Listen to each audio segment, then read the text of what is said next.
ഇനി എനിക്ക് ധൈര്യമായി സജസ്റ്റ് ചെയ്യാം. നേത്ര സംരക്ഷണത്തിന് നമ്മുടെ Ahalya. Ahalya foundation eye hospital, കേരളത്തിൽ എല്ലായിടത്തും.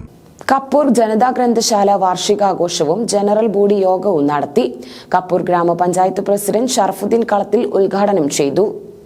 കപ്പൂർ മാരായംകുന്ന് KAM ALP സ്കൂളിൽ വെച്ച് സംഘടിപ്പിച്ച ജനതാ ഗ്രന്ഥശാലയുടെ വാർഷികാഘോഷവും ജനറൽ ബോഡി യോഗവും വായനശാല പ്രസിഡന്റ് CV അബൂബക്കറിന്റെ അധ്യക്ഷതയിൽ ഗ്രാമപഞ്ചായത്ത് പ്രസിഡന്റ് ഷറഫുദ്ദീൻ കളത്തിൽ ഉദ്ഘാടനം ചെയ്തു.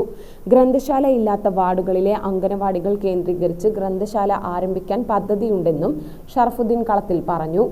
അക്ഷരജാലകം PN പണിക്കർ പുരസ്കാരം ലഭിച്ച ഷറഫുദ്ദീൻ കളത്തിലിനെ ചടങ്ങിൽ ജില്ലാ പഞ്ചായത്ത് അംഗവും ഗ്രന്ഥശാല സെക്രട്ടറിയുമായ ഷാനിബ ടീച്ചർ പൊന്നാടി അണിയിച്ച് ആദരിച്ചു.